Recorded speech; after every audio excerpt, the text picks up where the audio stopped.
How does a Scrum Master lead effectively if they don't have the authority that they might have had as a project manager or other kind of line manager before? And that is a very common question, and the reality is it's somehow both easier and harder than we might think. Being able to lead without authority is very much a trait that some people have inherently, but it is a skill set you can build up as well. Some people are a bit more charismatic, a bit more influential than others, just naturally.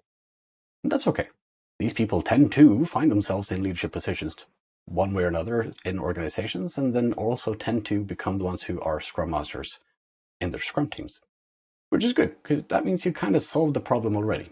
However, if you don't have that inherently already, or you feel like you want to build it and improve it and enhance on it, or maybe you're feeling worried about it, my encouragement to you is think of it the same way that when you're trying to work with other people in the business or organization or outside of the business, you don't have any authority over them, right? They are not your people, right? They are not your team members. You can't force them to do stuff. So you have to influence them, right? You have to work with them. You have to negotiate. You have to talk. You have to get them to understand why working with you on this thing is valuable. And if you do that well, then of course they were going to want to work with you. And you already do that. I'm certain of it. I've never met anyone who doesn't do it more or less. Scrum Masters need to do it all day, every day, of course. But it's a skill set you already possess some measure of. And now it's just owning it, practicing it, trying to improve on it. You also do this outside of work. You do this with friends and family. You don't have authority over them. You influence them, right? We can think we have authority over our kids, perhaps, but even then, half the time they don't do what we say anyway, right? So we need to influence them and get them to understand why it's valuable to do what we're asking them to do. And this is the same thing we want to see in Scrum Masters. They lead by influencing, by encouraging, by building up and enabling others to get to where we want to go together. And that's it. The chances are you're already doing it. Just keep practicing. Now, let's say you're stuck.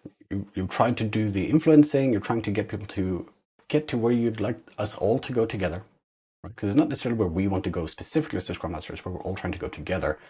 But you're struggling. You're not quite getting the results you were hoping to get, and you want to upskill, you want to enhance a little bit, and maybe you need the support from some external factors. And there's a few things you can do. There are some wonderful books out there that you could read.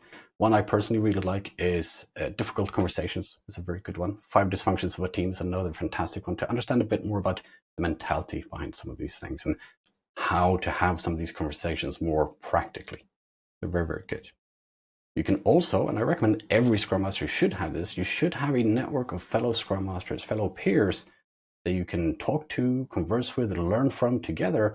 And even better, if you can find someone more experienced than yourself, or perhaps someone who is very good at what you're not good at, or does things very different from you, to mentor with, right? To have as a mentor. So you are the mentee learning from them. And this might sound obvious, but ask your team. Ask the people around them and say, hey, I'm trying to improve on these things. How am I doing? What could I do better? What's making some of these things not so good for you and making you feel like actually this isn't working? That's the best kind of feedback you could do, because now you have actionable items that you can look at together. And if you're still struggling, there are some fantastic courses out there. There's the Professional Scrum Facilitation Skills course. There's the Advanced Scrum Master course, which goes more into techniques and specialized skills to become an even better Scrum Master than you already are. And there are additional coaching specific courses, which talk a lot about coaching skills and mindsets, which are a lot about how to influence and help people get to solutions on their own without you forcing them there. All right. Thank you very much for watching. And if you like what you saw and you want to hear more about what I've got to say in the future on similar questions, or if you have a question yourself, please reach out to me on LinkedIn. That's the easiest way to get a hold of me. You can also email me at oscar.styf@pragmaticshift.com. Please do like the video, share it with others if you think they might benefit from it, or follow my profile to see stuff as they come out as well. And I would love to be your Scrum trainer. So please find my content on pragmaticshift.com. You can find the courses I've scheduled for the year, or on scrum.org.com as well.